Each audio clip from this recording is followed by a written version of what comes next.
Hey everyone, how's it going? It's your boy Skilled Fawn, and today we are going to be doing a Need for Speed Carbon challenge run. Let's waste no time and get straight into the rules. Starting off, we can only use one car in this run. This will be interesting to try since a lot of the middle to late game cars are much better than the earlier options. Next, we must beat the game. Subsequently, we must defeat all bosses. Lastly, glitches and or exploits are allowed, so expect some cheeky ways to take down bosses and get around areas. Need for Speed Carbon is such a fun racing game to play, and I'm so excited to share this run with everyone. Let me know down below if you'd like to see more Carbon content in the future. Make sure to smash the like button, comment, and subscribe if you haven't yet. Without further ado, let's get into the run. We start the run by selecting our car. I'm a fan of tuners, so I went with the RX-8. One of the reasons I really like Carbon over Most Wanted is the various canyon events alongside the drift events. The canyon events are enjoyable and fun. Later in the canyon boss fights, the player can fall off the edge of the cliff, raising the stakes. The drift events make drifting so much fun, and even in the modern racing games, I feel like they haven't been able to replicate how much fun this drift model was. Essentially, the player can go really fast and connect drifts super easily. Obviously, it isn't the most realistic, but it's definitely fun to play.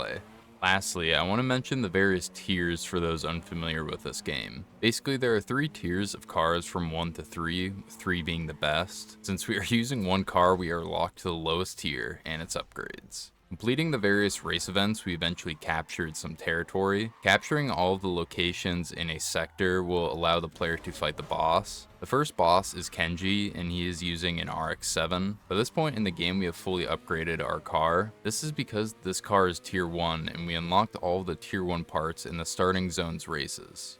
Kenji and the other bosses have 2 events, a normal race, then a canyon duel. The race is fairly explanatory in of itself, basically just get from point A to B as quickly as possible or go around a circuit a few times. His event has 2 laps in a circuit, so this eases the pressure a bit. Ultimately, we take down Kenji's first event. The next and last events are the canyon related races. First run, we will have to chase the opponent. The closer we follow, the more points we will score. In the second run, the opponent chases us. Similarly to the first round, the closer they follow, the more points we will lose. Lastly, if the leader loses the lead for more than 10 seconds, they lose. And if a driver falls off the cliff, they lose. These canyon events are always super fun but incredibly hectic. Eventually, we take down Kenji and thus claim his territory. Another cool thing that I like about Carbon compared to Most Wanted is the race war events that the player can host after defeating a boss. There are 20 people including the player, so it is super chaotic at times. Collecting more territory, we eventually face off against Angie. South of the starting zone, she is the boss of this area, and so we need to take her down. Unfortunately, this is the point where the RX-8, even though it's upgraded near max, will start to fall off. This is more so evident later on, but you will see how insanely quick they rubber band and the grip they get around corners. Thankfully, the main race wasn't too bad. I definitely had a few moments where I had to body block, but other than that, things went smoothly. The canyon event, I had a couple of fails, but then focused to get this run. Essentially, I wanted to just bypass the second race if possible by getting far in front of her and body blocking her. Thankfully, there's this one section that if driven well allows the player to pass her. Upon completion, we take her down and are one step closer to beating the game. Later in the challenge, after acquiring more territory, I tried to face against Wolf. For some weird reason, the game just kept bugging out and wouldn't load the race. Thankfully, after jumping to the safe house and going back into the event, it worked. Angie had a fairly fast car, but Wolf's car is much faster acceleration and top speed wise. Making sure to continually stay in front of him, body blocking if necessary, we speed through the event.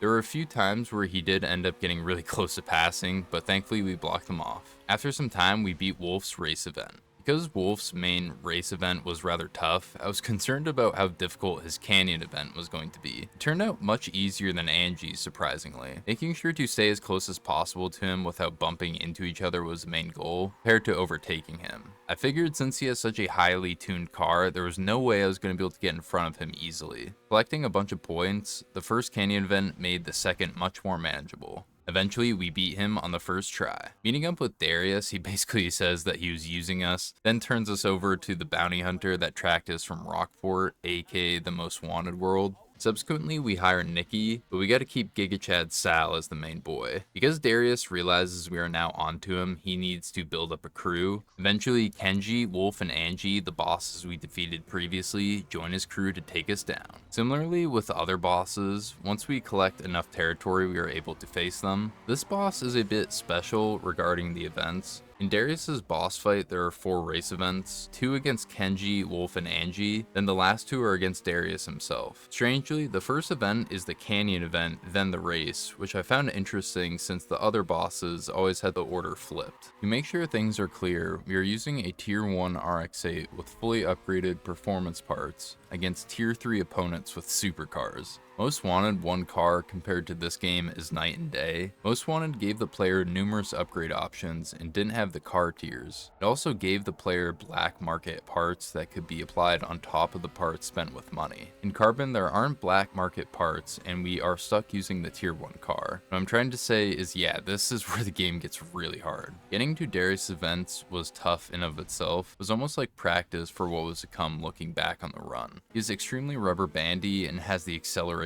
of the Flash. Needless to say, I had to constantly watch my back to make sure he didn't get past, because once he did, it was basically GG's. The last event is the Canyon one, and oh gosh, was this insane. I remembered from my stock car only run how insane Darius was compared to the rest of the game, but 1 car only made me realize how much of a jump he is compared to every other racer in this game. There were so many times where I would be dumping the pedal to the floor and he would just zoom off where I would fall behind, not gaining points. I kept failing over and over, wondering what could I do? Should I do this? And all that jazz. I ended up restarting this event numerous times, tuning my car in one instance for more acceleration, then realizing it wasn't worth it, and then I tried to tune for more top speed and found similar success. Eventually, I decided I needed to try something much different.